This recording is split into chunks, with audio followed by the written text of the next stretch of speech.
Hello, everyone, and welcome to this week's episode of VNture Podcast.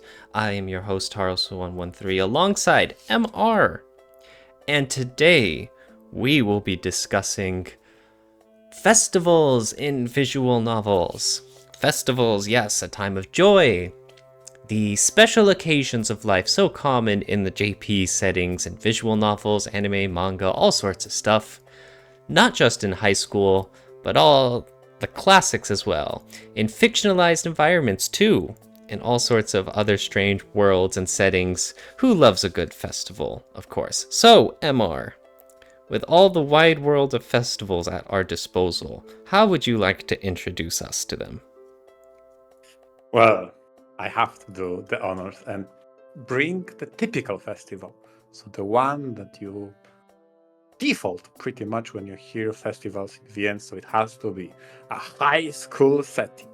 It has to be the most important thing in the coming weeks in those high schoolers' life.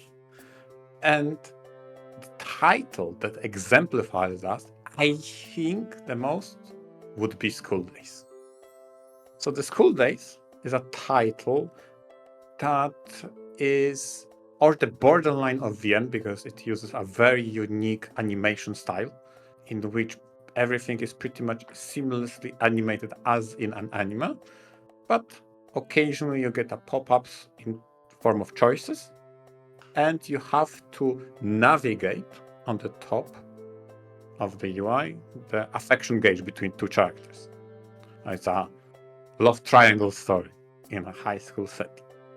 And it just so happens that the central point around Act 2 is upcoming cultural festival. And everybody's busy like, oh, what will we be doing? Is it a maid cafe? By the way, it will be. Is it a something other, maybe something more original? And there is a brainstorming going on.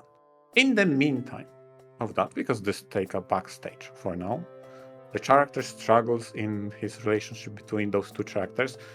One that he has a crush on, and the other, she has a crush on him. How to navigate all of that. But the story moves forward, you pick your choices, you affect your affection gauge, and then it comes the promise day, the school festival. There's many, many, many resolutions of that day. And whichever resolution you reach in your playthrough will pretty much get referenced till the end of game. It will shape the outcomes to come after that. So you better pick your alliances, you better pick your best girls now, because there's no turning back. Heck, the main event at which the event closes for the day is the bonfire dance. I'm sorry, the So what? the bonfire dance. So dance around the bonfire. People gather in pairs and dance around bonfire as a confession of affection, love, fondness. Throughout that VM, and given the choices you may pick a different partner for the dance. Heck, you may even end up not being at the bonfire. And maybe whoever you wanted to dance with, you will just left alone, stranded. Oh Yeah, no. this is a culmination of all your choices and the happenstances of events that guide you to this moment. And School Days is always a funny example because of how spaghetti its timeline is. How it overlaps so much, and you think that something leads to another, and instead it gets its own past events mixed up. But generally, yes, like you mentioned, a school festival is a great way to showcase a change in the normal everyday life, some big event where everyone can pursue their crushes, their romantic hopes, exactly as School Days does, right? exactly. And I know that this title has an infamy for its anime adaptation for reaching the deadliest of endings. And I felt like it's always a disservice for this title because it's a moment like those, like the cultural festival. Those were the highlights of the VN for me. When those interpersonal connection and relationships you made with those characters transpire and flourish, and you showcase whom you pursued, whom you talked with, what boundaries you set or maybe not. This is the culmination of all those choices beforehand. And even the festival itself, before the main event, before the main dance, the mere fact that some characters that got isolated by their classmates, you can hang out with them, maybe leave them to their own solitude, maybe go somewhere else. Like, this shows a lot of care and attention in this title. That character, the main protagonist, follows through on the relationship that he built up until this point. And this is like a first test of it all, of those interactions and relationships. School Days is, like you mentioned, pretty notorious about that. But that's just, its bad, violent ending is just one or two endings in the greater scope of things. A lot of School Days is focused on these school events and the big, the big events that follow, and how your choices have now reached the point of where they are somewhat set in stone, where all your previous actions are now resulting in the future you've crafted for Mr. Main character. Exactly. This is the first time you really see the payoff of all those interactions beforehand. Not saying there weren't a drama before, but this is pretty much the first true test of how the main protagonist and all others in the group will handle that. And a festival is built up as the climax point of it all, right? Well, maybe not the climax, but of this Act 2 moment, right? Yeah, exactly. From the standpoint of this act, yes. And if you've ever encountered the infamous guide and walkthrough of School Days, is the most convoluted plot chart. It's around the festival and how that transpires. Yeah, that's the part. So yeah, it's the highlight of that particular arc. You mentioned too that they eventually went with a maid cafe, because that was the basics, and you usually see this in a variety of visual novels and anime. So there are some classics, but it doesn't have to always be a maid cafe, right? Festivals, and cultural festivals too, they have some variety, right? Yes, but you won't see me complaining that they chose maid cafe, because maid's a rule, okay? Okay, yes. There may or may not be some personal bias there, okay? Yes, it's nice. Okay, you get to see the characters wear the frilly, pretty maid outfits instead. Okay, yeah, and that's nice. Yeah, but why then would you what? choose anything inferior? Then what? They just stand around and it's the same as always. At least sometimes you can get like a cafe or something, and then stuff's happening, or you can get like a makeshift haunted house. Ooh, spooky! And it's like, no, okay, spooky. see, there I'm we so go. Scared. It's content. You know what I'm more scared of? What? You know what I'm more scared? Not seeing maid cafe on a festival. Oh That's my what god! I'm scared more. You're that bothered. No. I want the content. I want there to be, oh no, there's a problem, and oh, we gotta fix it, guys. Oh. with the maids, you just stand around. Here you go. Here's a CG. Happy? Yeah, that's right. Move along, reader. Yeah, I'm happy, okay? I'm saving that CG. Oh my god. Okay. You can threaten me with a bad time. Come on. Yeah. That's what's important to you. Okay. Obviously.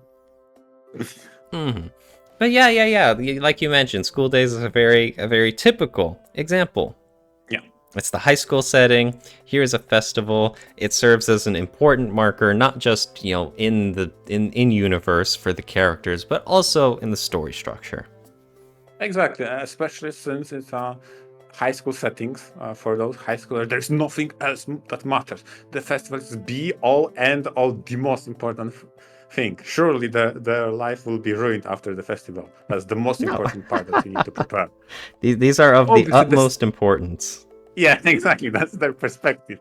Like, yeah, it's do or die time. But it makes for good content. Okay. Yeah, true.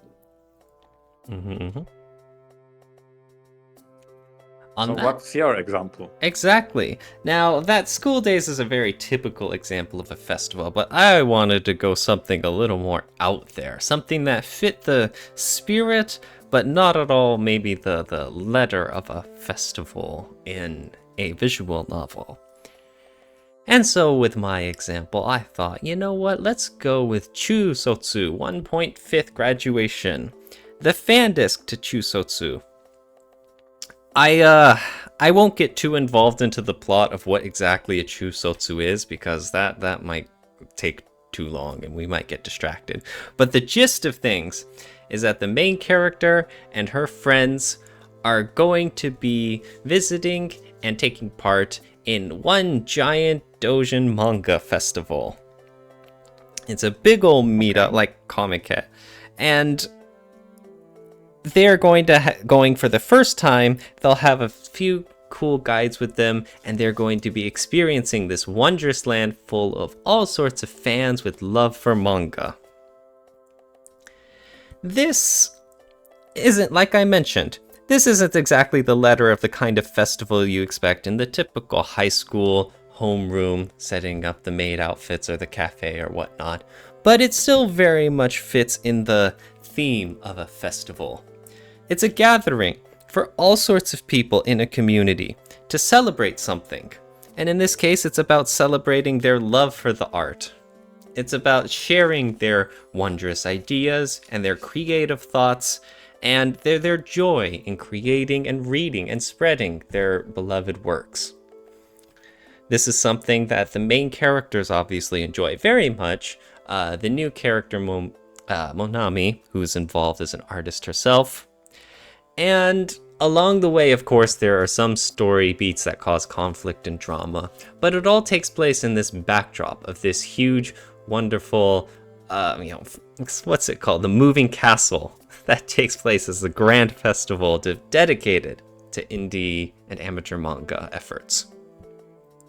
I mean, it definitely works. The festival, the theme of not comica totally, in which you, instead of shared festivity, you have a shared love for an interest or hobby. In this case, being manga, right? Yeah, I think that this definitely fits the topic. Yeah. I think it's definitely out there, to be honest, Frank. That's actually a funny example. You have some festivals, for tradition's sake, celebrating events. You have some festivals themed around a certain, cultural touchstone. You have some festivals that are designed for everyone to have fun, in a similar competition or stuff you've done in years past. So, like I mentioned, something with this big old celebration of manga and the art, it fits. It's a giant meeting place with huge cultural impact in this world of Chusotsu. Yeah, although I have to imagine any kind of drama they could present in such a setting has a very interesting potential to be, how can I say it,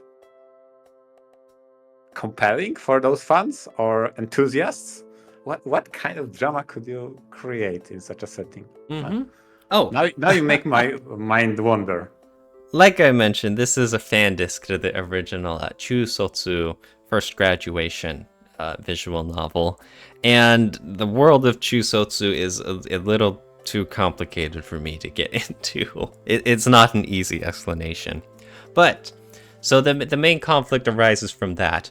But of course, this does touch on several themes you see involved in artistry, in doujin works, of putting out your love into the pages, of balancing that with wanting fame and skill and money for your works. And I get, the questions of who you're drawing Dojin for, and when you can be satisfied, Oh. and what your goal in life is. Yeah, because taking part in such a festival is also an expression of your appreciation for this medium in this case, or an artistic expression or works, especially from the amateur angle. Like, yeah, those are my sketches. Well, I'll show them into the world because I like art. Not necessarily I'm going to only celebrate official works, but also amateurish work. Huh.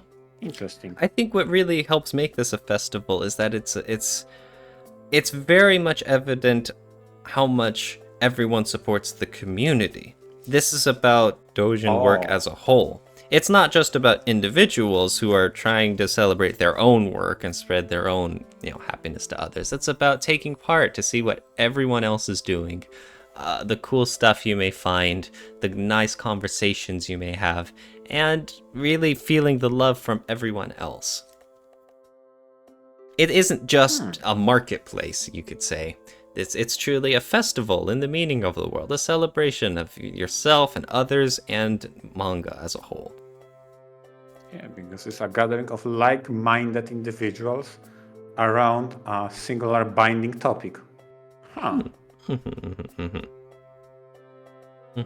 And so, yeah, I thought this was a interesting visual novel to point out, something to help celebrate all sorts of festivals. And that's a very cute example. Thanks. Yeah, it served as the backdrop for the visual novel. Not just, literally as the setting involved, but very much a container for all the themes present as well. There's a lot of character growth that is very much tied into this festival, this giant Dojin meetup, and the feelings that you can feel from it. It tied in very well. I can't imagine this title taking place in a different setting, Okay, so this is very intimate to what would Chusotsu story day off in the most, how can I say, a fulfilling otaku way possible be. Like you mentioned with School Days, their school festival was a huge turning point, as that, I guess you could say, one singular point in the story. They built up to it, and then it happened, and then, of course, the events of School Days in that, arc occurred. In Chusotsu, it's very much the setting as a whole. And, I always like that distinction.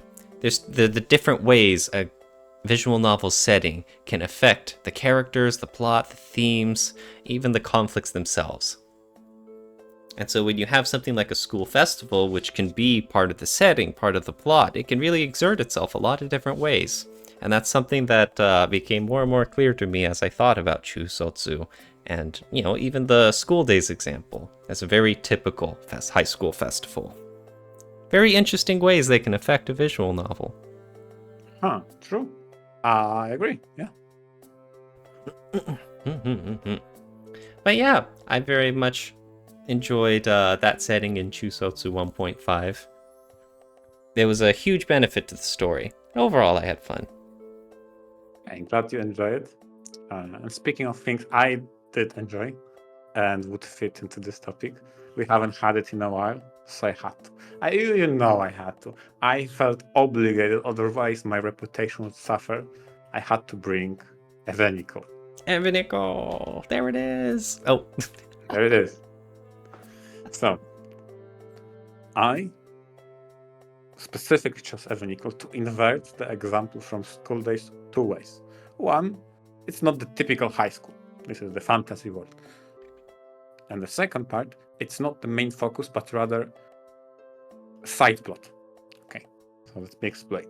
In the world of Eveniko, you will encounter different villages, different towns. They all will be very quick, as they tend to portray in fantasy world. All of those lands may be very peculiar, some other. They have their own celebrations, rituals, festivals. You will have an opportunity to gaze and see unfold. And throughout the story, not only is that the background, you gather information about those customs, local customs, and how the rituals and or celebrations unfold. But ultimately, probably my favorite example I keep bringing up, after those are done, there is a wandering troupe of a storyteller, of how there is a storyteller that always gathers kids and begins the show. And you, as a reader, obviously you hear that also. And it's always the story of the heroics of legends of past, told in an inverse order of your adventure. So think about it this way. You have Act First, you have First City. It's a very grand city, very noble city, noble castle. And then you find that traveling storyteller. And then you hear how the heroes of old finished their quest and settled here to create the prosperous city of Eden. And so the story ends. Then you progress the game some more, you find another city, and then you hear how after many turmoils they're so close to the finish line. There's only one more obstacle left. They see the promised land. And it's so intriguing in multiple ways. First, every single time you get to know something about the region you're in. Two, you get to see the story unfold from the olden times in the opposite direction. So, to me, it felt like one of the best examples of how to build world building and lore without being in your face overt.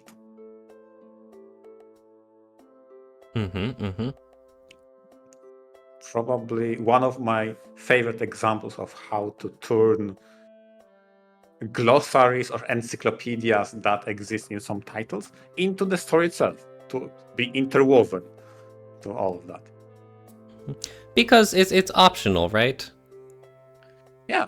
I'm assuming that this storyteller is just someone you see like an NPC in one of the cities or something, and you can talk to him to hear these tales of your wonder, right? Exactly. I don't want to give too much. And if there are any important elements that would be brought up, so you don't need to follow intently all the details, but for those who are curious of how that land came to be, how the legends of old shape the current events, there's a lot to unpack.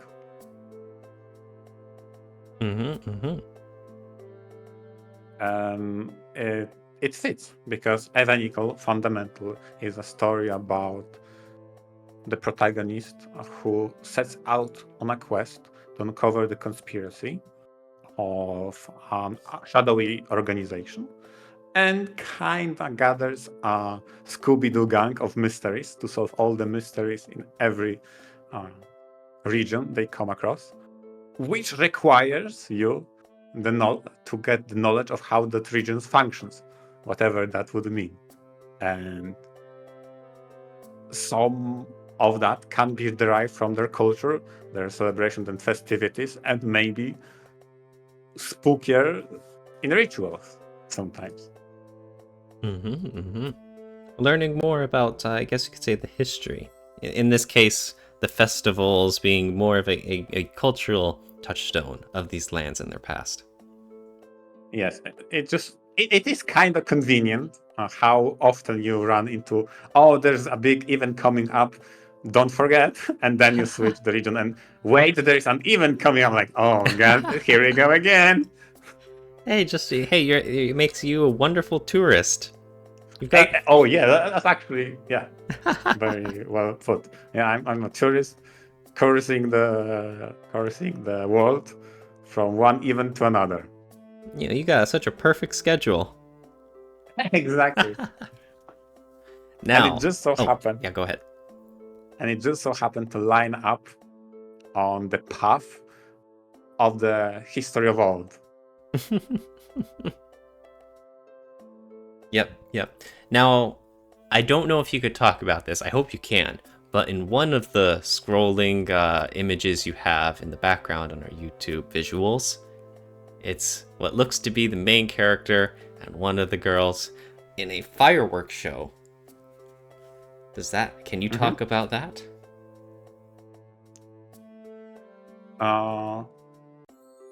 Okay. So this is one of those side stories about festivals you get to experience. And I felt like that was a very charming moment, because while it wasn't as focused on the world building and specific regions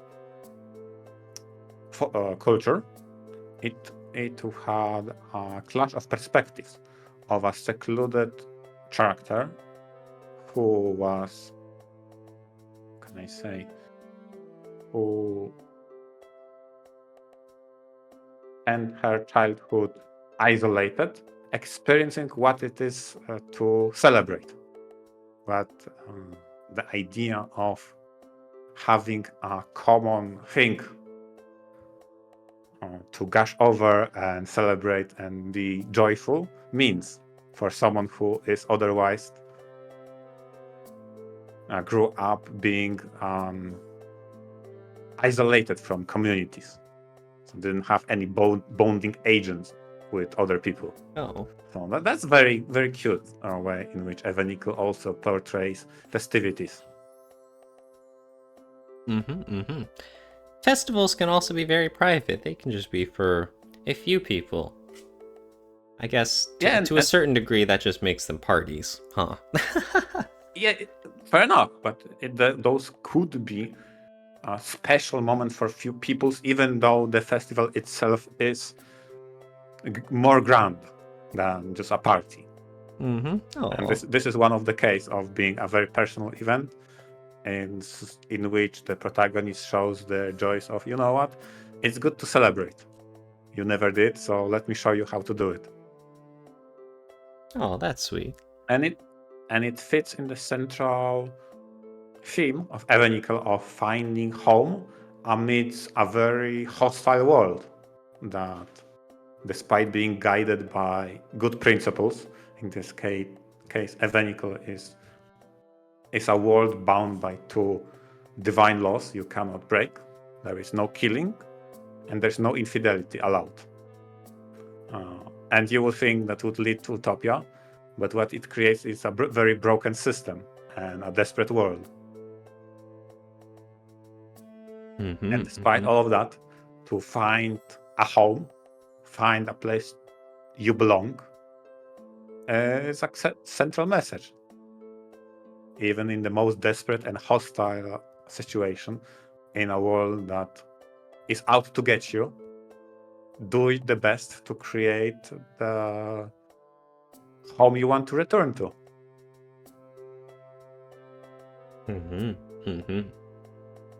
Very cool. It's very cool how festivals play a part in fantasy lands. It's one thing to have the high school setting too, but in a very seriously, in the very medieval-ish fantasy swords and magic setting, festivals play just as much an important part as well, in a very different means. And if you think about it, people need time to unwind.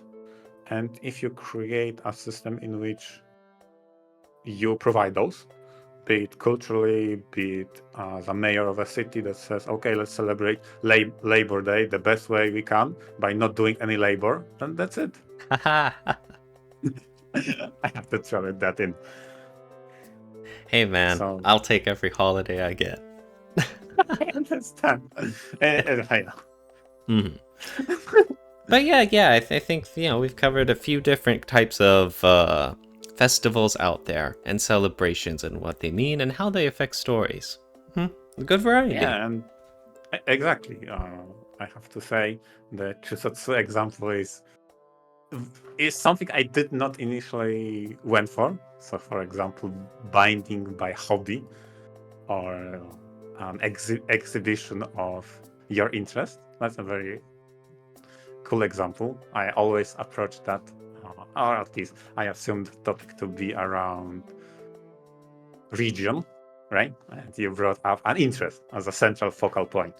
So that was actually a very clever example. I like it.